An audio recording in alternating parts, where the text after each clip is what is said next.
بسم الله الرحمن الرحيم. فلذلك فادع واستقم كما أمرت ولا تتبع أهواءهم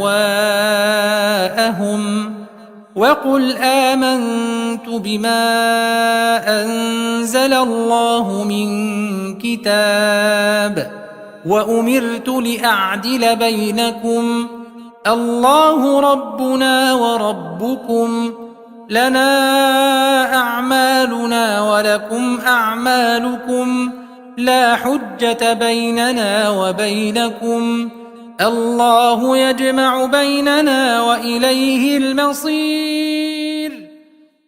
അസ്സലാമു അലൈക്കും വറഹ്മത്തുള്ളാഹി വബറകാതുഹു. ഖുർആൻ പദം 1685 ദിവസത്തിലേക്ക് എല്ലാവരെയും ഹാർദമായി സ്വാഗതം ചെയ്യുന്നു. വിശുദ്ധ ഖുർആനിലെ 42-ാമത്തെ അധ്യായമായ സൂറത്ത് ശൂറയിലെ 15-ാമത്തെ ആയത്താണ് ഇന്ന് പഠന വിധേയമാക്കുന്നത്.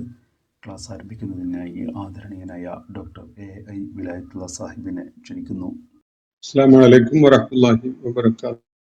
അഊദു ബില്ലാഹി മിനശ് ശൈത്വാനിർ റജീം. ബിസ്മില്ലാഹിർ റഹ്മാനിർ റഹീം. فلذلك فادع واستقم كما أمرت ولا تتبع أهواءهم وقل آمنت بما أنزل الله من كتاب وأمرت لأعدل بينكم الله ربنا وربكم لنا أعمالنا ولكم أعمالكم لا حجة بيننا وبينكم الله يجمع بيننا وإليه المصير. صدق الله العلي العظيم. സൂറത്ത് ശൂറയിലെ 15-ാമത്തെ ആയത്താണ് ഞാൻ നിങ്ങളെ കേൾപ്പിച്ചിട്ടുള്ളത്. നബി സല്ലല്ലാഹു അലൈഹി വസല്ലം മക്കയിലെ പ്രബോധിത സമൂഹത്തെ അഭിസംബോധന ചെയ്തുകൊണ്ട് നടത്തുന്ന ആശയവിനിമയത്തിന്റെ ഭാഗമായിട്ടുള്ള ചില സംഗതികളാണ് സൂറത്ത് ശൂറയുടെ തുടക്കം മുതൽ നമ്മൾ പഠന വിധേയമാക്കിക്കൊണ്ടിരിക്കുന്ന ആയത്തുകളിൽ പ്രതിപാദിക്കപ്പെടുന്നത്. ഇങ്ങനെയാണ് നമ്മൾ പഠന വിധേയമാക്കിയ 13-ാമത്തെ ആയത്തില് നബി സല്ലല്ലാഹു അലൈഹി വസല്ലം അവരെ കേൾപ്പിക്കേണ്ട വിധത്തില് അദ്ദേഹം ജനങ്ങളുടെ മുന്നിൽ അവതരിപ്പിക്കുന്ന ദീൻ അത് എന്ത് അടിത്തറയിലാണ് രൂപകൽപ്പന ചെയ്യപ്പെട്ടിട്ടുള്ളത് എന്നത് വ്യക്തമാക്കപ്പെടുകയായിരുന്നു. ഉലുൽ അസ്മ് എന്ന വിധത്തിൽ പരാമർശിക്കപ്പെടുന്ന 5 പ്രവാചകന്മാരെ സൂചിപ്പിച്ചുകൊണ്ട് ഈ പ്രവാചകന്മാര് നൂഹ് അലൈഹിസ്സലാം, ഇബ്രാഹിം അലൈഹിസ്സലാം, മൂസ അലൈഹിസ്സലാം, ഈസ അലൈഹിസ്സലാം, ഇപ്പോ മുഹമ്മദ് നബി സല്ലല്ലാഹു അലൈഹി വസല്ലം, ഇവർക്കൊക്കെയും ദൈവികമായി വെളിപാടായി ലഭിക്കുകയുണ്ടായതും അതിന്റെ അടിസ്ഥാനത്തിൽ അവർ മുഖേന സ്ഥാപിതമായതും ദൈവിക ജീവിത മാർഗമാണ്, ദൈവിക ദീനാണ്. അതാണ് നിയമമായി വ്യവസ്ഥപ്പെടുത്തുകയുണ്ടായത്. അതുകൊണ്ട് ഇക്കാര്യത്തില് അത് നടപ്പിലാക്കുവാനുള്ള അള്ളാഹുവിന്റെ നിർദ്ദേശം പാലിക്കാനാണ് അവിടെ നബി സല്ലല്ലാഹു അലൈഹി വസല്ലമയോട് അള്ളാഹു നിർദ്ദേശിക്കുകയുണ്ടായത്. വനഖീമുദ്ദീന വലാ തതഫറഖു. ഈ പ്രവാചകന്മാരും പല ഘട്ടങ്ങളിലും അത്തരം ദൗത്യങ്ങൾ നിർവഹിച്ച മറ്റു പ്രവാചകന്മാരും ഒക്കെ ജനങ്ങളെ പഠിപ്പിക്കുകയും ജനങ്ങളെ ഏതൊരു മാർഗത്തിലേക്കാണോ ക്ഷണിച്ചുകൊണ്ടിരുന്നത് ആ മാർഗം, ആ ജീവിത സരണി, ആ ജീവിത വ്യവസ്ഥ നടപ്പിലാക്കാൻ അക്കാര്യത്തില് യാതൊരു വിധത്തിലുള്ള ഭിന്നതയിലും അകപ്പെടാതിരിക്കാനുമാണ് അള്ളാഹു നബി സല്ലല്ലാഹു അലൈഹി വസല്ലമയോട് ഇവിടെ നിർദ്ദേശിക്കുകയുണ്ടായത്. എന്നാൽ സത്യനിഷേധികളും ബഹുദൈവാരാധകരും ഒക്കെയായ ആളുകൾക്ക് അത് വളരെ അരോചകമായിട്ട് അനുഭവപ്പെടുന്നു. അത് അവരുടെ ഭാഗ്യദോഷം മാത്രമാണ്. അള്ളാഹു അവനിച്ഛിക്കുന്നവരെ തന്നിലേക്ക് ചേർത്ത് നിർത്തുകയും തനിക്ക് വേണ്ടിയായി തിരഞ്ഞെടുക്കുകയും തന്നിലേക്ക് മടങ്ങുവാൻ സന്നദ്ധതയുള്ള ആളുകളെ തന്നിലേക്കുള്ള മാർഗം കാണിച്ച് അവരെ സന്മാർഗികളാക്കുകയും ചെയ്യുന്നു എന്ന കാര്യമാണ് അവിടെ സൂചിപ്പിക്കപ്പെട്ടത്. തുടർന്നുള്ള ആയത്തില് ഇന്നലെ നമ്മൾ പഠന വിധേയമാക്കിയ ഭാഗത്ത് അള്ളാഹു ഭിന്നതയിൽ അകപ്പെടാതെ ഇസ്തിഖാമത്തോടു കൂടി ആ മാർഗത്തിൽ നിലനിൽക്കാൻ നിർദ്ദേശിച്ചതിനെ തുടർന്ന് ഒരു കാര്യം വ്യക്തമാക്കുകയുണ്ടായത്, ജനതതികള് ഭിന്നതയിൽ അകപ്പെട്ടതും അവര് വ്യത്യസ്തമായ പല വഴികളിലൂടെയും സഞ്ചരിക്കുന്നവരായി മാറിയതും ഒക്കെ തന്നെ ദൈവികമായി ഈ ജ്ഞാനം പകർന്നു നൽകപ്പെട്ടതിന് ശേഷം അവർക്കിടയിലുള്ള പല അതൃപ്തികളും പകയും വിദ്വേഷവും ഒക്കെ കാരണമായിട്ടാണ്. അതൊക്കെ തന്നെ ധാരാളം മതി അവരുടെ കാര്യത്തിൽ അതിന് നടപടി സ്വീകരിക്കാൻ. പക്ഷെ എല്ലാവരുടെയും കാര്യത്തിൽ അവർക്ക് നിശ്ചയിക്കപ്പെട്ട അജല് പൂർത്തിയാകുന്നത് വരെ അവർക്ക് അവസരം നൽകാമെന്ന് അള്ളാഹു നേരത്തെ തീരുമാനിച്ചതുകൊണ്ട് അവർക്കെതിരില് അള്ളാഹുവിന്റെ നടപടി ഉണ്ടാവുന്നില്ല എന്നേ ഉള്ളൂ എന്ന കാര്യമാണ് ചൂണ്ടിക്കാണിക്കപ്പെട്ടത്. അങ്ങനെ ആയിരുന്നില്ലെങ്കിൽ അവർക്ക് എതിരില് അള്ളാഹുവിന്റെ നടപടി ഓരോ സന്ദർഭത്തിലും അവർ അത്തരം വ്യതിചലനങ്ങളിലേക്ക് പോവുകയും ഭിന്നതയിൽ അകപ്പെടുകയും ഒക്കെ ചെയ്ത സന്ദർഭത്തിൽ തന്നെ ഉണ്ടാകുമായിരുന്നു എന്നാണ് ചൂണ്ടിക്കാണിക്കപ്പെട്ടത്. എന്നാൽ വേദം നൽകപ്പെട്ട അല്ലെങ്കിൽ വേദത്തിന്റെ അനന്തരാവകാശികളായിട്ട് രംഗത്ത് വന്ന ആളുകൾ പിൽക്കാലത്ത് വലിയ സന്ദേഹങ്ങളിലും അതുപോലെ ആശയക്കുഴപ്പത്തിലും അകപ്പെടുന്ന ഒരു ചിത്രമാണ് എല്ലാവർക്കും കാണാൻ സാധിക്കുന്നത് എന്ന കാര്യവും ചൂണ്ടിക്കാണിക്കപ്പെടുകയാണ്. അതുകൊണ്ട് മനുഷ്യ സമൂഹം പ്രവാചകന്മാര് മുഖേന മാർഗദർശനം ചെയ്യപ്പെടുകയുണ്ടായതിനു ശേഷവും വളരെ വലിയ വിധത്തില് വ്യതിചലനത്തിലേക്ക് നീങ്ങുകയുണ്ടായപ്പോൾ അവർക്ക് പകർന്നു നൽകപ്പെട്ടിരുന്ന ആ ദൈവികമായ സന്മാർഗം കൈമോശം വന്ന ആളുകളായി മാറുകയുണ്ടായി എന്നത് ഒരു യാഥാർത്ഥ്യമായി മാറിയപ്പോഴാണ് അള്ളാഹു തുറന്നു പറയുന്നത്, ഫലിദാലിക, അങ്ങനെ ഒരു സാഹചര്യമായതിനാൽ ഈ അവസ്ഥ ദൈവികമായി പ്രവാചകന്മാരും മുഖേന പകർന്നു നൽകിയ മാർഗദർശനം അവർക്ക് നഷ്ടമായി, അവർക്ക് കൈമോശം വന്ന ഒരു സാഹചര്യം അങ്ങനെയുള്ള ഒരു അവസ്ഥ ഉണ്ടായിക്കഴിഞ്ഞ ഒരു സന്ദർഭമാണിത്. അതിനാൽ ഫലിദാലിക, അക്കാരണത്താൽ ഫദുൾ, പ്രവാചകരെ താങ്കൾ അവരെ പ്രബോധനം ചെയ്യുക. ഫദുൾ വസ്തഖിം കമാ ഉമിർത്, പ്രബോധനം ചെയ്യുക മാത്രവുമല്ല താങ്കൾ അനുശാസിക്കപ്പെട്ട, താങ്കൾ നിർദ്ദേശിക്കപ്പെട്ട വിധത്തില് ആ മാർഗത്തില് സ്ഥൈര്യത്തോടുകൂടി നിലകൊള്ളുകയും ചെയ്യുക. ഇതാണ് നബി സല്ലല്ലാഹു അലൈഹി വസല്ലമക്ക് അള്ളാഹുവിടെ നൽകുന്ന, ഇന്ന് നമ്മൾ വായിച്ചു വെച്ച ആയത്തിന്റെ തുടക്കത്തിൽ അള്ളാഹു പറയുന്ന ഒരു കാര്യം. വ്യക്തിപരമായി നബി സല്ലല്ലാഹു അലൈഹി വസല്ലമക്കുള്ള ഒരു നിർദ്ദേശമാണ്. പിന്നിട്ട കാലങ്ങളിൽ വിവിധ പ്രവാചകന്മാരും മുഖേന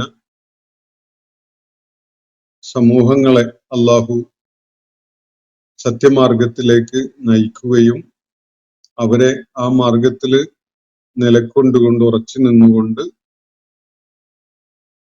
മുന്നേറാൻ പ്രേരിപ്പിക്കുകയൊക്കെ ചെയ്ത സംഭവങ്ങളൊക്കെ ഉണ്ടായിട്ടുണ്ടെങ്കിലും അവര് ആശയക്കുഴപ്പത്തിലും തർക്കത്തിലുമൊക്കെയായി അവരുടെ സന്മാർഗബോധം നഷ്ടപ്പെടുത്തുന്ന ഒരു അവസ്ഥയാണ് സംജാതമായിട്ടുള്ളത്.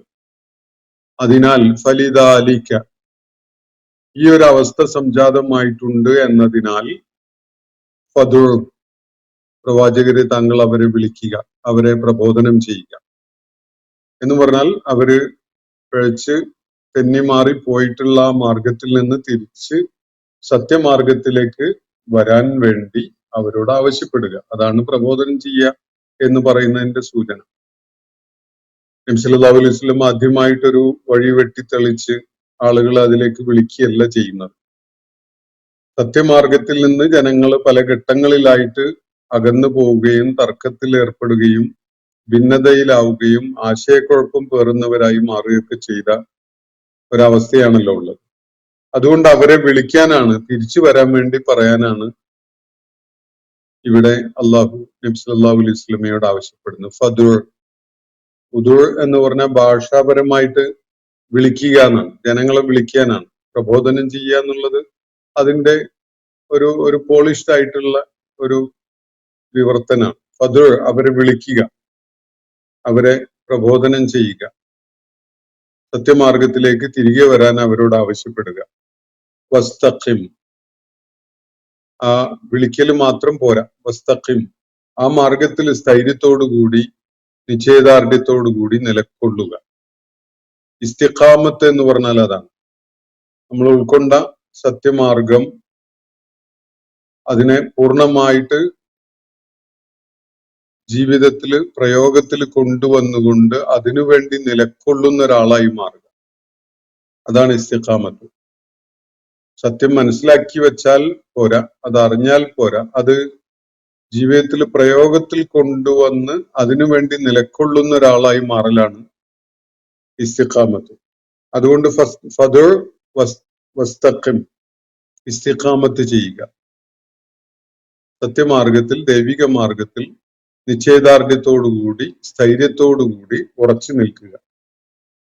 എങ്ങനെയാണ്? കമാ ഉമിർത്ത, താങ്കൾ അനുശാസിക്കപ്പെട്ട വിധം, കൽപ്പിക്കപ്പെട്ട വിധം. ഇത് ഉദു എന്ന് പറയുമ്പോഴും ഇസ്തഖിം എന്ന് പറയുമ്പോഴും രണ്ട് നിർദ്ദേശങ്ങൾ മാത്രമായിട്ടാണ് പ്രത്യക്ഷത്തിൽ നമുക്ക് തോന്നുന്നത്. പക്ഷെ അതിന്റെ വിശദാംശങ്ങളൊക്കെയും തന്നെ എങ്ങനെയാണ് ജനങ്ങളെ വിളിക്കേണ്ടത്, പ്രബോധനം ചെയ്യേണ്ടത്, എങ്ങനെയാണ് ഇസ്തിഖാമത്ത് കാണിക്കേണ്ടത് തുടങ്ങിയ കാര്യങ്ങള് നബി സല്ലല്ലാഹു അലൈഹി വസല്ലമക്ക് അള്ളാഹു മറ്റു പല സന്ദർഭങ്ങളിലായിട്ട് വിവരിച്ചു കൊടുത്തിട്ടുണ്ട്.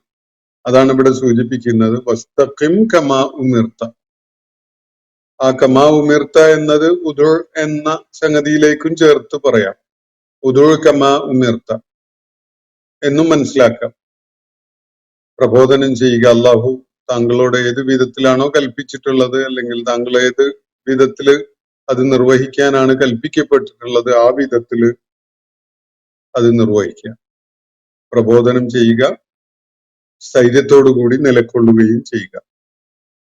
വലാ തത്തബിഉ അഹ്വാഅഹും, അവരുടെ ഇച്ഛകൾക്കനുസരിച്ച് താങ്കള് സ്വയം മാറുന്നവനായി മാറാതിരിക്കുക, അവരുടെ ഇച്ഛകളെ പിൻപറ്റുന്നവനാവാതിരിക്കുക. എന്ന് പറഞ്ഞാൽ ഈ പ്രബോധിത സമൂഹം കാണിക്കുന്ന അവരുടെ നിലപാടുകളുടെ ഒക്കെ അടിസ്ഥാനത്തിൽ അവരുടെ ഇഷ്ടവും അനിഷ്ടവും ഒക്കെ പരിഗണിച്ചുകൊണ്ട് താങ്കളുടെ ഈ ആദർശപാതയിൽ മാറ്റങ്ങൾ ഉണ്ടാക്കാൻ ശ്രമിക്കാതിരിക്കുക. അവരുടെ താല്പര്യത്തിനനുസരിച്ച് ഇപ്പുറത്ത് മാറ്റങ്ങൾ ഉണ്ടാക്കി കൊടുക്കുകയല്ല വേണ്ടത്. അവരെ ശരിയായ മാർഗത്തിലേക്ക് ഇങ്ങോട്ട് കൊണ്ടുവരികയാണ് വേണ്ടത്. അതിനാണ് അവരെ ക്ഷണിക്കേണ്ടതും അവർക്ക് അതിന് പറ്റുന്ന ഏറ്റവും ഉത്തമമായ മാതൃക കാണിച്ചുകൊണ്ട് സ്ഥൈര്യത്തിൽ നിലകൊള്ളുകയും ചെയ്യേണ്ടത്. മറിച്ച് അവർക്ക് അത് ഇഷ്ടാവൂല, അവർക്ക് ഇത് ഇഷ്ടാവൂല, അവരാവശ്യപ്പെടുന്നത് അങ്ങനെയാണ് ഇങ്ങനെയാണ്, അവരാശങ്ക പ്രകടിപ്പിക്കുന്നത് ഈ വിഷയങ്ങളിലൊക്കെയാണ്, അതുകൊണ്ട് ഞാനൊന്ന് ഒതുങ്ങിക്കൊടുത്തേക്കാം, അല്ലെങ്കിൽ ഞാൻ കുറച്ചൊന്ന് മാറാം, എൻ്റെ നിലപാടുകളിൽ അയവ് വരുത്താം എന്നൊന്നുമല്ല ആലോചിക്കേണ്ടത്. മറിച്ച് വലാ തത്തബിഉ അഹ്വാഅഹും, അള്ളാഹുവിന്റെ തൃപ്തി നേടിക്കൊണ്ട് ജീവിത വിജയം കരസ്ഥമാക്കണമെന്ന് ആഗ്രഹിക്കുന്ന ആളുകള് ഈ ഉലുൽ അസ്മിൽ പെട്ട പ്രവാചകന്മാര് മുന്നോട്ട് വെച്ച ആ ജീവിത മാർഗം സ്വീകരിക്കുന്നവരായി ഇങ്ങോട്ട് തൂങ്ങുക, ഇങ്ങോട്ട് ചായുകയാണ് വേണ്ടത്. ജനങ്ങളുടെ തൃപ്തി അനുസരിച്ച് അങ്ങോട്ട് നിന്നു കൊടുക്കുകയല്ല വേണ്ടത് എന്നാണ് അള്ളാഹു ഇവിടെ കൃത്യമായിട്ട് നബി സല്ലല്ലാഹു അലൈഹി വസല്ലമയെ പഠിപ്പിക്കുന്നത്. പലപ്പോഴും നിത്യജീവിതത്തിൽ നമുക്ക് ആളുകളുടെ പ്രകൃതത്തിലും പെരുമാറ്റത്തിലും ഒക്കെ കാണാൻ കഴിയുന്ന ഒരു സംഗതി, അവര് പിന്തുടരുന്ന ആദർശ പാതയിൽ നിന്ന് അവർ പല വിധത്തിലും വ്യതിചലിക്കുകയാണ് നിരന്തരം, പലരുടെയും തൃപ്തി ആഗ്രഹിച്ചുകൊണ്ട്. ഭരണം നിർവഹിക്കുന്ന അധികാരികളുടെ തൃപ്തി, തങ്ങള് വിധേയത്വം നൽകുന്ന സംഘടനകളുടെ തൃപ്തി, അതുപോലെ കുടുംബത്തിന്റെ തൃപ്തി, ഇണയുടെ തൃപ്തി, ഇങ്ങനെ ഓരോന്ന് നോക്കിയിട്ട് പലതിനും നമ്മൾ വിട്ടുവീഴ്ച ചെയ്യാനുള്ള സന്നദ്ധത കാണിക്കുന്ന ഒരു അവസ്ഥയാണ് പലപ്പോഴും കാണാൻ കഴിയും. എന്നാൽ അതല്ല വേണ്ടത്. ഉലുൽ അസ്മ് ഇവിടെ വരച്ച് കാണിച്ചിട്ടുള്ള ഒരു ജീവിത സരണിയുണ്ട്. അതാണ് ദൈവികമായിട്ട് പഠിപ്പിക്കപ്പെട്ട ജീവിത സരണി. ആ മാർഗത്തിലേക്ക് തെന്നിമാറിപ്പോയ ആളുകളെയൊക്കെ തിരികെ കൊണ്ടുവരികയാണ് വേണ്ടത്. അതിനവരെ വിളിക്കണം. അതിനേറ്റവും ഉത്തമമായ കർമ്മ മാതൃകയായിട്ട് നിലകൊള്ളണം സ്ഥൈര്യത്തോടു കൂടി. അവരുടെ താല്പര്യങ്ങൾക്കനുസരിച്ച്, അവരുടെ ഇച്ഛകൾക്കനുസരിച്ച് തുള്ളുന്ന ഒരാളായിട്ട് മാറാൻ പാടില്ല. വലാ തത്തബിഅ അഹ്വാഅഹും, അവരുടെ ഇച്ഛകളെ പിൻപറ്റുന്നവനായി മാറരുത്. വഖുൽ, എന്നിട്ട് വളരെ വ്യക്തമായി തെളിമയോടുകൂടി പ്രഖ്യാപിക്കുകയും ചെയ്യണം.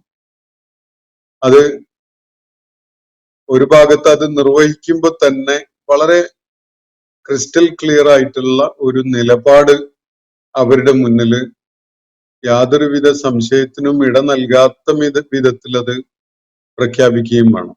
അതാണ് ഇവിടെ നിർദ്ദേശിച്ചത്. വഖുൽ, പറയുക, ആമൻതു ബിമാ അൻസലല്ലാഹു മിൻ കിതാബ്, അള്ളാഹു അവതരിപ്പിച്ചിട്ടുള്ള ഏത് ഗ്രന്ഥമാണെങ്കിലും, ഏത് ദൈവിക ഗ്രന്ഥമാണെങ്കിലും അതിൽ ഞാൻ വിശ്വസിച്ചിരിക്കുന്നു. ആമൻതു ബിമാ അൻസലല്ലാഹു, അള്ളാഹു അവതരിപ്പിച്ചിട്ടുള്ള മിൻ കിതാബിൻ, മിൻ കിതാബിൻ എന്ന് പറഞ്ഞാൽ കിതാബായിട്ട്, മനുഷ്യരുടെ മാർഗദർശനത്തിനായിട്ട് അള്ളാഹു അവതരിപ്പിച്ചിട്ടുള്ള ഏത് കിതാബാണെങ്കിലും അതൊക്കെയും തന്നെ ഞാൻ ഉൾക്കൊണ്ടിരിക്കുന്നു, അത് ഒക്കെയും തന്നെ ഞാൻ വിശ്വസിച്ചിരിക്കുന്നു. ഉമിർത്തു, ഇത് ഒരു നിലപാടാണ്, ഒരാളുടെ പ്രഖ്യാപനമാണ്. ഇതാണ് നബി സല്ലല്ലാഹു അലൈഹി വസല്ലം നടത്തേണ്ടത്.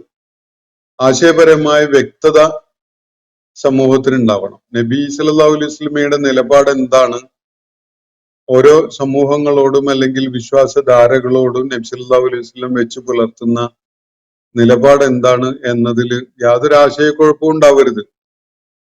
സകല പ്രവാചകന്മാരും മുഖേനയും മനുഷ്യരാശിക്കായി അള്ളാഹു നൽകിയിട്ടുള്ള കിതാബുകൾ, അതിൽ ഞാൻ വിശ്വസിച്ചിരിക്കുന്നു എന്ന് വളരെ വ്യക്തതയോടുകൂടി പ്രഖ്യാപിക്കണം. ഏതെങ്കിലും ഒരു കിതാബ് പിൻപറ്റുന്ന, അത് മാത്രം അംഗീകരിക്കുന്ന ഒരാളല്ല പ്രവാചകൻ. കാരണം ഈ ഉലുൽ അസ്മ് മുന്നോട്ട് വെച്ച് അവർ പഠിപ്പിച്ച ദൈവിക സന്ദേശം എല്ലാ ഘട്ടങ്ങളിലും ഒന്ന് തന്നെയായിരുന്നു. അവരുടെ കാലഘട്ടങ്ങളിൽ ദൈവികമായി അവർക്ക് ലഭിച്ചിട്ടുള്ള ദൈവിക ഗ്രന്ഥങ്ങൾ, അത് ഇപ്പൊ മുഹമ്മദ് നബി സല്ലല്ലാഹു അലൈഹി വസല്ലം ജനങ്ങളെ കേൾപ്പിച്ചുകൊണ്ടിരിക്കുന്ന ഈ ദൈവിക ഗ്രന്ഥം ഉൾക്കൊള്ളുന്ന അതേ ആശയങ്ങൾ തന്നെയാണ് മുന്നോട്ട് വെച്ചിട്ടുണ്ടായിരുന്നത്. അതുകൊണ്ട് ഏതെങ്കിലും ഒന്ന് ഞാൻ സ്വീകരിക്കുന്നു മറ്റേത് തള്ളിക്കളയുന്നു എന്നല്ല പ്രവാചകൻ പറയേണ്ടത്. മറിച്ച് ഞാൻ അതിലൊക്കെയും വിശ്വസിച്ചിരിക്കുന്നു, അള്ളാഹു അവതരിപ്പിച്ച എല്ലാ കിതാബുകളിലും ഞാൻ വിശ്വാസമുള്ളവനാണ്. ഉമിർത്തു ലി അഅദില ബൈനക്കും, അവിടെ അവസാനിക്കുന്നില്ല. വിശ്വാസം ഉണ്ടെന്ന് പറഞ്ഞ് നിലകൊള്ളുന്നതിൽ കാര്യങ്ങൾ പരിമിതപ്പെടുന്നില്ല. മറിച്ച് എനിക്കൊരു ദൗത്യമുണ്ട്. ആ ദൗത്യം നീതി നടപ്പിലാക്കലാണ്. അതാണ് അള്ളാഹു തുടർന്ന് പറയാൻ വേണ്ടി നബിയോട് ആവശ്യപ്പെടുന്നത്. ഉമിർത്തു, ഞാൻ കൽപ്പിക്കപ്പെട്ടിരിക്കുന്നു, ഞാൻ അനുശാസിക്കപ്പെട്ടിരിക്കുന്നു. എന്തിനാണ്? ലി അഅദില ബൈനക്കും, നിങ്ങൾക്കിടയിൽ നീതി നടപ്പിലാക്കാൻ, നിങ്ങൾക്കിടയിൽ അദലിനെ അടിസ്ഥാനപ്പെടുത്തിക്കൊണ്ട് നിലകൊള്ളാൻ ഞാൻ നിർദ്ദേശിക്കപ്പെട്ടിരിക്കുന്നു. അപ്പൊ നബി സല്ലല്ലാഹു അലൈഹി വസല്ലമയുടെ ദൗത്യം ജനങ്ങളെ സത്യമാർഗത്തിലേക്ക് വിളിക്കൽ മാത്രമല്ല, ആ മാർഗത്തില് സ്ഥൈര്യത്തോടു കൂടി ഇസ്തിഖാമത്തോടു കൂടി നിലകൊള്ളല് മാത്രമല്ല, അതിനപ്പുറത്തേക്ക് നീതി നിർവഹണത്തിന് ചുമതലപ്പെടുത്തപ്പെട്ട പ്രവാചകനാണ് അദ്ദേഹം. വളരെ വ്യക്തമായിട്ടും അനീതിയോടൊപ്പം നിലകൊള്ളുന്ന ആളല്ല ഞാൻ എന്ന് പ്രഖ്യാപിക്കാനാണ് ഇവിടെ പറയുന്നത്. ഒന്ന്, നീതിവിരുദ്ധമായ യാതൊന്നും തന്നെ എന്റെ പിന്തുണ ലഭിക്കുന്ന സംഗതിയാവുകയില്ല. അത് ആവാൻ പാടില്ല. ഞാൻ നീതിക്ക് വേണ്ടി നിലകൊള്ളുന്ന പ്രവാചകനാവണം. നീതിവിരുദ്ധമായ യാതൊന്നിനും എന്റെ പിന്തുണ കിട്ടുകയില്ല. മറ്റൊന്ന്, എല്ലാ വിഭാഗം ജനങ്ങളോടും ഞാൻ നീതി ചെയ്യണം. നബി സല്ലല്ലാഹു അലൈഹി വസല്ലമയെ പിൻപറ്റുന്നവർക്ക് നീതി, പിൻപറ്റാൻ കൂട്ടാക്കാതെ ഇരിക്കുന്നവരോട് അനീതി ചെയ്യാൻ പറ്റും? അതൊരിക്കലും പറ്റൂല. പൂർവിക വേദങ്ങളെ പിൻപറ്റുന്ന ആളുകളോട് അനീതി ചെയ്യാൻ പറ്റും?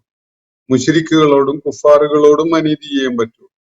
മുനാഫിക്കുകളാണ് എന്ന് കരുതിയിട്ട് ചിലരോട് അനീതി ചെയ്യാൻ പറ്റും? ഒന്നും പറ്റൂല. എല്ലാവരോടും നീതിയുടെ മാനദണ്ഡം പ്രയോജനപ്പെടുത്തിക്കൊണ്ട് വേണം ഞാൻ നിലപാടുകൾ സ്വീകരിക്കാൻ. നീതി നടപ്പിലാക്കാൻ, അനീതിക്ക് കൂട്ടുനിൽക്കാതിരിക്കുക എന്നതാണ് ഒന്ന്. എല്ലാവരോടും നീതി ചെയ്യുക എന്നതാണ് അതിന്റെ മറ്റൊരു സൂചന. വേറെ ഒന്ന്, ഞാൻ പോലും ആ നൈതിക വ്യവസ്ഥയിൽ നിന്ന് പുറത്താവാൻ പാടില്ല. എനിക്ക് വേണ്ടിയോ എന്റെ കാര്യങ്ങൾ നിർവഹിക്കുന്നതിലോ പോലും ഞാൻ ആ നൈതിക വ്യവസ്ഥയുടെ പരിധിയിൽ നിന്നുകൊണ്ട് വേണം ചെയ്യാൻ. കാര്യങ്ങളിൽ തീരുമാനമെടുക്കുന്നത് ഞാനാണ് എന്ന് കരുതിയിട്ട് എന്നോട് എന്റെ കാര്യത്തിൽ എനിക്ക് പക്ഷപാതിത്വം കാണിക്കാൻ പറ്റുമോ? അതും പറ്റൂല. എത്രയോ സംഭവങ്ങളിൽ നബി സല്ലല്ലാഹു അലൈഹി വസല്ലം സ്വന്തം ജീവിതത്തിൽ ജനങ്ങളെ ഈ കാര്യം ബോധ്യപ്പെടുത്തിയിട്ടുണ്ട്.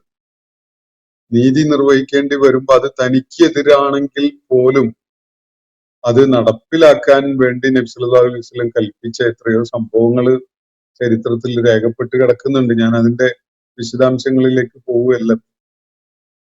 തനിക്കെതിരെ നടപടി സ്വീകരിക്കാൻ, പ്രതികാരമെടുക്കാൻ നബി സല്ലല്ലാഹു അലൈഹി വസല്ലം മറ്റുള്ളവർക്ക് അത് അനീതിയാണ് എന്ന വിധത്തിൽ ചൂണ്ടിക്കാണിക്കപ്പെട്ട ഘട്ടങ്ങളിൽ തനിക്കെതിരിൽ നടപടി സ്വീകരിച്ചോളൂ എന്ന് പറഞ്ഞുകൊണ്ട് അവരോട് ആവശ്യപ്പെട്ട സംഭവങ്ങളൊക്കെ എത്രയോ ചരിത്രത്തിൽ കാണാം.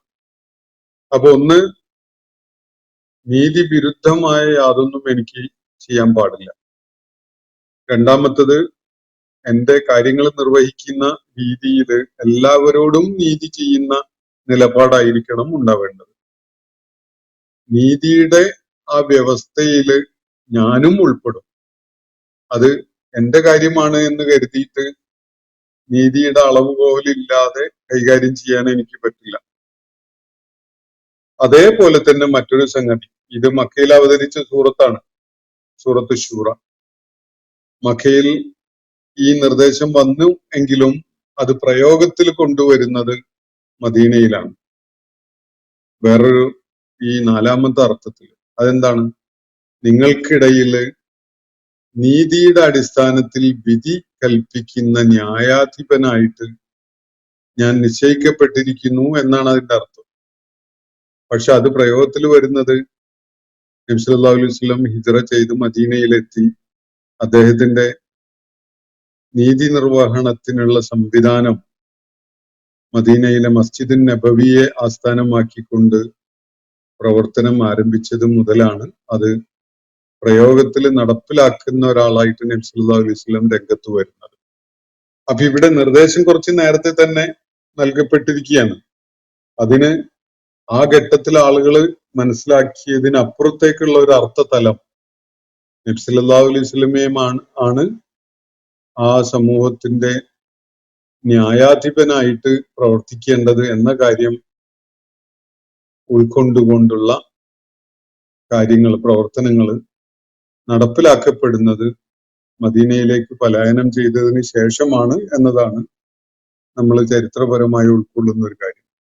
അപ്പൊ ഇവിടെ അള്ളാഹു പറയുന്നത് നബി സല്ലല്ലാഹു അലൈഹി വസല്ലമയോട് ഇങ്ങനെ പറയാനാണ്. അവരുടെ ഇച്ഛകളെ പിൻപറ്റുന്നവനായിട്ട് നിലകൊള്ളുകയല്ല വേണ്ടത്. സത്യമാർഗത്തിലേക്ക് ജനങ്ങളെ പ്രബോധനം ചെയ്യുക, അവരോട് തിരികെ വരാൻ വേണ്ടി പറയുക. ആ മാർഗത്തില് ചാഞ്ചല്യമില്ലാതെ താങ്കൾ നിലകൊള്ളുക. എങ്ങനെയാണോ കൽപ്പിക്കപ്പെട്ടത് ആ വിധത്തിൽ ഇസ്തിഖാമത്തും ദഅവത്തും നടത്തുക.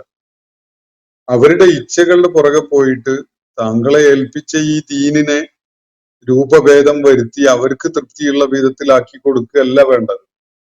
മറിച്ച് ഹക്കിന്റെ മാർഗത്തിലേക്ക് അവരെ ഇങ്ങോട്ട് വിളിക്കുകയാണ് വേണ്ടത്. എന്നിട്ട് ഉമിർത്തുലി അഅദില ബൈനക്കും, ഞാൻ കൽപ്പിക്കപ്പെട്ടിരിക്കുകയാണ് ഇങ്ങനെ ഒരു കാര്യത്തിന് കൂടി. അതെന്താണ്?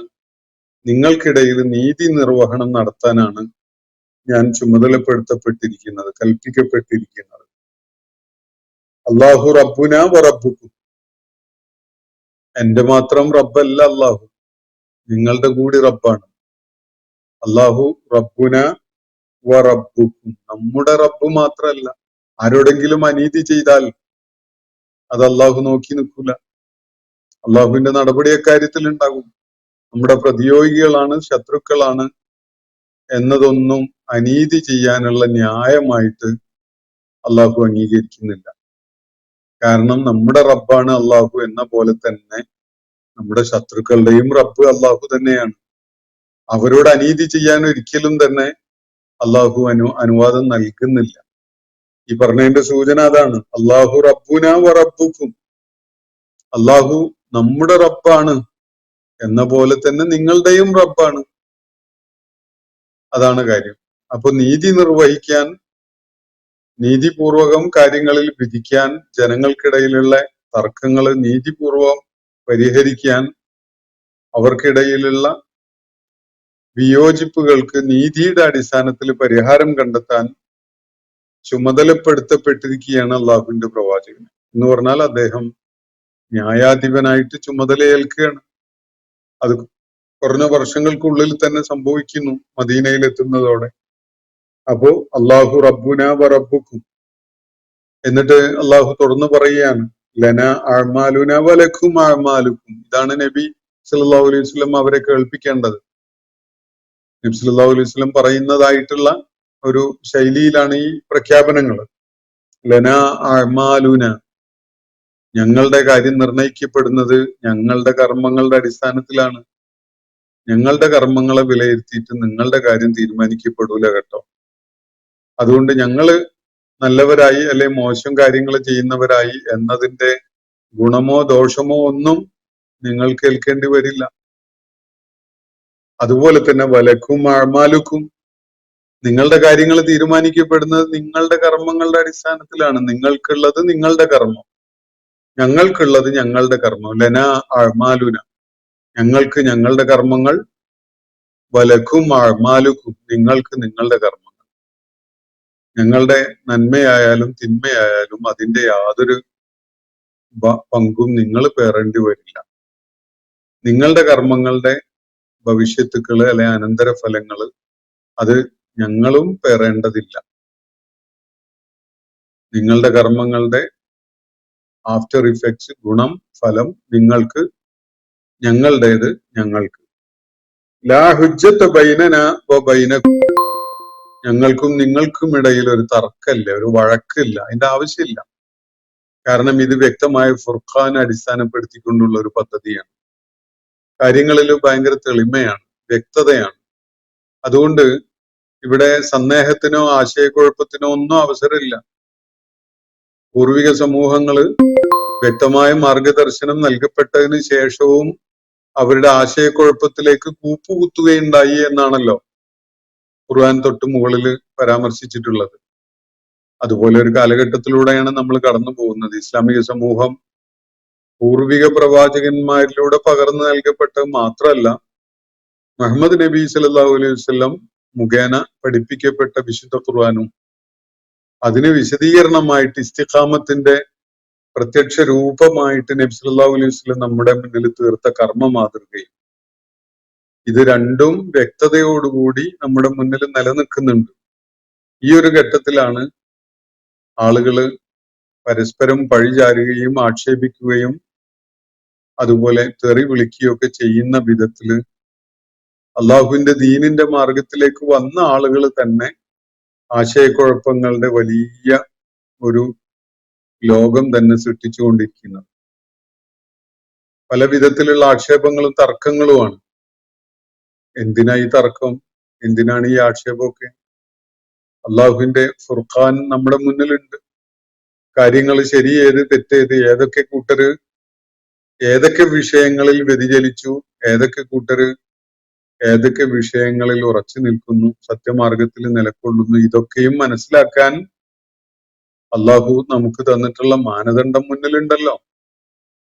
ഇപ്പൊ തന്നെ ലോകത്ത് നടന്നുകൊണ്ടിരിക്കുന്ന പശ്ചിമേഷ്യ പശ്ചാത്തലത്തില് അരങ്ങേറിയ പല സംഭവ വികാസങ്ങളുടെയും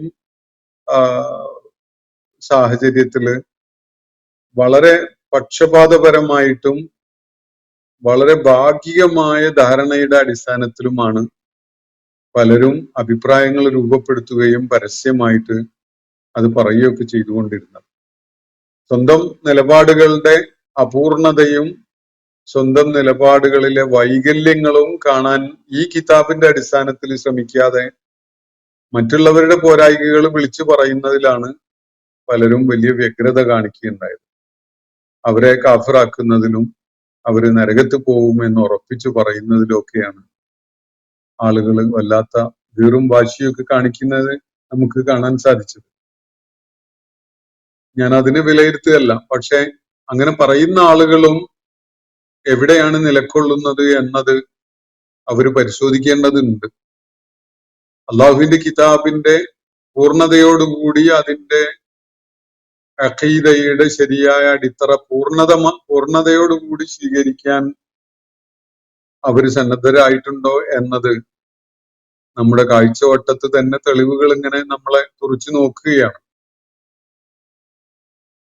അള്ളാഹുവിന്റെ ശത്രുക്കളെ, ദീനിന്റെ ശത്രുക്കളെ, മുസ്ലിം സമൂഹത്തിന്റെ ശത്രുക്കളെ ഇസ്ലാമിക സമൂഹത്തിന്റെ പ്രതിരോധം ഏൽപ്പിച്ചുകൊണ്ട് മുസ്ലിം ഭൂപ്രദേശങ്ങളിൽ സൈനിക താവളങ്ങൾക്കും യുദ്ധക്കോപ്പുകൾക്കുമുള്ള അവസരം ഉണ്ടാക്കി കൊടുത്തുകൊണ്ട് മറ്റുള്ളവരെ ആക്ഷേപിക്കാൻ മുതിരുന്നത് വളരെ പരിമിതമായ നിലക്ക് പറയുകയാണെങ്കിൽ അത് എന്ത് തരം ഈമാനാണത്? താവൂത്തിനെ കൈവെടിയാതെ ദൈവധിക്കാരികളെ വെല്ലുവിളിക്കുകയും തിരസ്കരിക്കുകയും ചെയ്യാതെ ഒരാൾക്ക് മുഅ്മിനാകാൻ സാധിക്കുമെന്നാണോ ഈ ആളുകൾ സങ്കല്പിക്കുന്നത് എന്നതാണ് പലപ്പോഴും മനസ്സിൽ ഉയർന്നു വന്നിട്ടുള്ള ഒരു ചോദ്യം.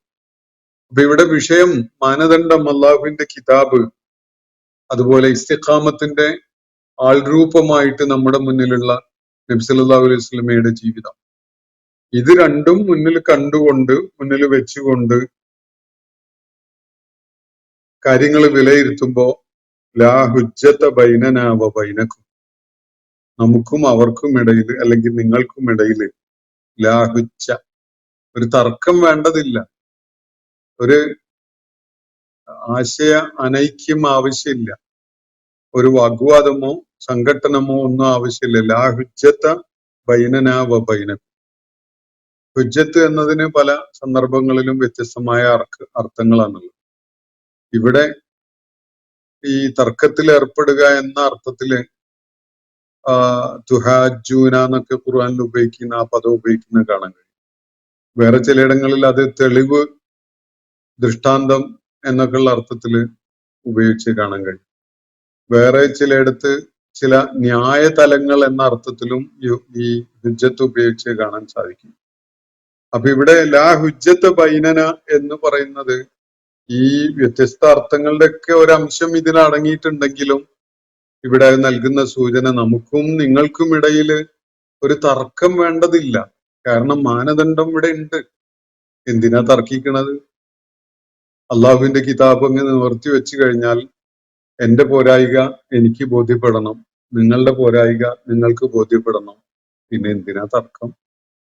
തർക്കം തന്നെ ആവശ്യമില്ല. കാരണം അത്രയും വ്യക്തതയുള്ളതാണ് ദൈവിക മാർഗദർശനം. ലാ ഹുജ്ജത ബൈനന വ ബൈനക്കും അല്ലാഹു യജ്മഉ ബൈനന. ഇനി ഇതൊക്കെ കഴിഞ്ഞിട്ട് കാര്യങ്ങളിൽ നമ്മളൊരു നിലപാട് സ്വീകരിച്ച് മുന്നോട്ട് പോകുമല്ലോ. എന്നിട്ട് നമ്മളൊക്കെയും ഒരുമിച്ച് കൂട്ടപ്പെടുന്നത് എങ്ങോട്ടാണ്? അല്ലാഹു യജ്മഉ ബൈനന. അള്ളാഹു നമ്മെ ഒരുമിച്ച് കൂട്ടാനിരിക്കുകയാണ്. അള്ളാഹു തീർച്ചയായിട്ടും യജ്മഉ ബൈനന, ഞങ്ങളെ മാത്രല്ല നിങ്ങളെയും അള്ളാഹു അവന്റെ അടുക്കലേക്ക് ഒരുമിച്ച് കൂട്ടും. വഇലൈഹിൽ മസീർ, അവന്റെ അടുക്കലേക്കാണ് മടക്കം. അതുകൊണ്ട് തർക്കത്തിന് യാതൊരു അവസരവും അള്ളാഹു അവശേഷിപ്പിച്ചിട്ടില്ല. അതുപോലെ തന്നെ വ്യതിചലനത്തിന് പഴുതുകളും വിട്ടിട്ടില്ല. കാര്യങ്ങളിൽ അവ്യക്തത ഉണ്ടെങ്കിൽ, ആശയക്കുഴപ്പമുണ്ടെങ്കിലല്ലേ അത് അള്ളാന്റെ കിതാബ് നേരക്ക് മറിച്ചു വെച്ച് നോക്കൂ. റസൂൽ സല്ലല്ലാഹു അലൈഹി വസല്ലമയുടെ ഇസ്തിഖാമത്തിന്റെ രൂപം ഒന്ന് കണ്ടു നോക്കൂ. വെറും ജപമാലയായിട്ട് ആരാധനകളിലും അദ്കാറുകളിലും മാത്രമായിട്ട് കഴിഞ്ഞിരുന്ന ഒരു പ്രവാചകന്റെ മാതൃക നിങ്ങൾക്ക് കാണാൻ കഴിയില്ല. ഇസ്ലാമിന്റെ ശത്രുക്കളോട്, മനുഷ്യരാശിയോട് അക്രമം ചെയ്തുകൊണ്ടിരിക്കുന്നവരോട് രാജിയാവുന്ന, അവരോട് ചങ്ങാത്തം പുലർത്തുന്ന, അവരെ മേലധികാരികളോ രക്ഷകരോ ആയിട്ട് സ്വീകരിക്കുന്ന ഒരൊറ്റ ഉദാഹരണം പോലും നബി സല്ലല്ലാഹു അലൈഹി വസല്ലമയുടെ ജീവിതത്തിൽ നിന്ന് ഈ ആക്ഷേപങ്ങൾ ഉന്നയിക്കുന്നവർക്ക് കാണാൻ കഴിയില്ല. എന്നിട്ട് അത് തിരുത്താതെയാണ് അപ്പുറത്തേക്ക് കാര്യങ്ങളെ ആക്ഷേപം കൊണ്ട് ചൊരിയുന്ന വിധത്തില് അവരെ കുറിച്ച് സംസാരിക്കുന്നത്. അള്ളാഹു അവന്റെ പ്രവാചകൻ മുഖേന പഠിപ്പിച്ചു തന്നിട്ടുള്ള മാനദണ്ഡങ്ങളെ മുഴുവനായിട്ടും കാറ്റിൽ പറത്തിയിട്ട് ഇസ്ലാമിക ലോകത്തിന്റെ അധികാരം ചില കുടുംബങ്ങളും വ്യക്തികളും കൈയടക്കി വെക്കുകയാണ്. എന്നിട്ട് ഇസ്ലാമിക സമൂഹത്തിലെ മുത്തഖികളും അതുപോലെ വിശ്വാസത്തിന്റെ പേരിൽ ഇസ്തിഖാമത്തോടു കൂടി നിലകൊള്ളുകയും ചെയ്ത ആളുകൾക്ക് അവരെ ഭരിക്കാനും അവരുടെ നേതാക്കന്മാരാവാനും വേണ്ടി എഴുന്നള്ളിക്കുകയാണ്. അതിനൊന്നും യാതൊരു നിലക്കും യോഗ്യതയില്ലാത്ത ആളുകളെ. വാപ്പാന്റെ മോനായി എന്നതല്ലാത്ത ഒരു ന്യായവും ഉണ്ടാവില്ല മുസ്ലിം സമൂഹത്തിന്റെ നേതാവായിട്ട് ചുമതല ഏൽക്കാൻ. അങ്ങനെയുള്ളവരെയാണോ ഇസ്ലാമിക സമൂഹത്തിന്റെ നേതാവാക്കാൻ വേണ്ടി അള്ളാഹു പഠിപ്പിച്ചത്? അള്ളാഹുവിന്റെ പ്രവാചകൻ തന്നിട്ടുള്ള മാതൃക അതാണോ? അല്ലല്ലോ. ഇതൊക്കെ പൂർണ്ണമായി അങ്ങ് മൂടിയിട്ടിട്ടാണ് മറ്റുള്ളവരുടെ മേൽ ആക്ഷേപം ചൊരിഞ്ഞുകൊണ്ട് അള്ളാഹുവിന്റെ മാർഗത്തിലുള്ള പ്രയത്നങ്ങളെ വില കുറച്ച് കാണുന്ന ഒരു പ്രയത്നത്തില് ആളുകൾ ഏർപ്പെടുന്നത്. അള്ളാഹുവിന്റെ കിതാബ് നിവർത്തി വെക്കുക, അതിലെ ചില ആയത്തുകൾ മാത്രം വായിച്ചാൽ പോരാ, മുഴുവൻ വായിച്ചുകൊണ്ട് നിലപാടിലേക്ക് വരൂ. അപ്പൊ നിങ്ങൾക്ക് ബോധ്യപ്പെടും ലാ ഹുജ്ജത ബൈനന വ ബൈനക്കും, നിങ്ങൾക്കും ഞങ്ങൾക്കും ഇടയിൽ ഒരു തർക്കം ആവശ്യമില്ല. തർക്കം ഉണ്ടാവുന്നത് കാര്യങ്ങളിൽ അവ്യക്തത ഉണ്ടാവുമ്പോഴല്ലേ. എല്ലാ ആയത്തുകളും അങ്ങ് വായിക്കി പഠിക്കി, അപ്പോ ബോധ്യപ്പെടും എല്ലാവരും തിരുത്തേണ്ടതുണ്ട്, എല്ലാവരും റബ്ബിന്റെ തൃപ്തിയിലേക്ക് മടങ്ങാൻ വേണ്ട മാറ്റങ്ങൾക്ക് വിധേയരാവേണ്ടതുണ്ട് എന്ന കാര്യം. ലാ ഹുജ്ജത ബൈനന വ ബൈനക്കും. ഇനി മാത്രമല്ല, ഇവിടം കൊണ്ട് നിൽക്കൂലത്. ഈ കാര്യങ്ങൾ ഇവിടെ അവസാനിക്കൂല. അള്ളാഹു യജ്മഉ ബൈനന, അവിടെയാണല്ലോ കാര്യങ്ങൾ തീരുമാനിക്കപ്പെടുന്നത്. നമ്മെ എല്ലാവരെയും അള്ളാഹു ഒരുമിച്ച് കൂട്ടാനിരിക്കുകയാണ്. വൈലൈഹിൽ മസീർ, മടക്കം അവന്റെ അടുക്കലേക്കുമാണ്. അതുകൊണ്ട് ഇവിടെ ആരോടെങ്കിലും എന്തെങ്കിലും ന്യായം പറഞ്ഞോ അല്ലെങ്കിൽ സ്വാധീനം പ്രയോജനപ്പെടുത്തിയോ ഒരുക്കുമുഷ്ടി കാണിച്ചോ അധികാരത്തിന്റെ ബലപ്രയോഗമൊക്കെ നടത്തിക്കൊണ്ടോ ചിലതൊക്കെ സ്ഥാപിച്ചെടുക്കാൻ കഴിഞ്ഞു എന്ന് വരാം. പക്ഷെ അവിടെ കൊണ്ട് കാര്യം നിൽക്കൂല, കാര്യം തീരുമാനാവില്ല. ഇപ്പൊ നടക്കുന്ന സംഘർഷത്തിന്റെ എല്ലാം ഏറ്റുമുട്ടലിന്റെ ഒരു ചിത്രം തന്നെ കാണാം. ഞങ്ങളെ ഭൂപ്രദേശത്തേക്ക് അവർ ആക്രമണം നടത്തിയിരിക്കുന്നു എന്ന് പറഞ്ഞുകൊണ്ട് ചിലര് അതിനെതിരിൽ പ്രതിഷേധിക്കുകയാണ്. എന്ത് അർഹതയുണ്ട് ആ സമൂഹത്തിന് അങ്ങനെയുള്ള പ്രതിഷേധം നടത്താൻ? ഇസ്ലാമിക സമൂഹത്തിന്റെ ഭൂപ്രദേശങ്ങളെ കൈയടക്കി വെച്ചിട്ട് അതിന്റെ കാര്യം, ചുമതല, ഉത്തരവാദിത്വ ബോധത്തോടുകൂടി നിർവഹിക്കാതെ ഇസ്ലാമിന്റെ ശത്രുക്കളെ അവരുടെ വിളയാട്ടത്തിനായിട്ട് ആ മണ്ണ് വിട്ടുകൊടുത്തുകൊണ്ട്, അവർക്ക് സൈനിക താവളങ്ങൾ ഒരുക്കി കൊടുത്തുകൊണ്ട്, അവിടുത്തെ സൈനികരെ തീറ്റിപ്പോറ്റിക്കൊണ്ട് വിളിച്ചു പറയുകയാണ് ഞങ്ങളെ മണ്ണിനെ ആക്രമിച്ചിരിക്കുന്നു. എന്ത് അർഹതയുണ്ട് ഈ ഭരണാധികാരികൾക്കും ഈ കൈകാര്യകർത്താക്കൾക്കും അങ്ങനെയൊക്കെ സംസാരിക്കാൻ? അള്ളാഹുവിന്റെ ദീനാണ് മാനദണ്ഡമെങ്കിൽ ന്യായമായിട്ടും ഉന്നയിക്കപ്പെടേണ്ട ഒരു ചോദ്യമാണിത് എന്ന് ഈ സന്ദർഭത്തിൽ ഈ ആയത്തുമായി ബന്ധപ്പെട്ട് കാര്യങ്ങളെ വിലയിരുത്തുമ്പോൾ സൂചിപ്പിച്ചു പോവുകയാണ്. ഞാൻ അവസാനിപ്പിക്കുകയാണ്. അള്ളാഹുവിന്റെ പ്രവാചകൻ ആ സമൂഹത്തെ അഭിസംബോധന ചെയ്തുകൊണ്ട് ചെയ്യാൻ അള്ളാഹു കൽപ്പിച്ച ഒരു കാര്യമാണ് ഈ ആയത്തിൽ നമ്മൾ കണ്ടത്. ഉദുൾ വസ്തഖിം, അവരെ തെന്നിമാറി പോയിട്ടുള്ള, അകന്നു പോയിട്ടുള്ള, വ്യതിചലിച്ചു പോയിട്ടുള്ള വഴികളിൽ നിന്ന് അള്ളാഹുവിന്റെ ഹക്കിന്റെ മാർഗത്തിലേക്ക് തിരികെ വിളിക്കുക, അവരെ പ്രബോധനം ചെയ്യുക, അവർക്ക് ഏറ്റവും വലിയ മാതൃകയാവുന്ന വിധത്തില് സ്ഥൈര്യത്തോടുകൂടി നിലകൊള്ളുക.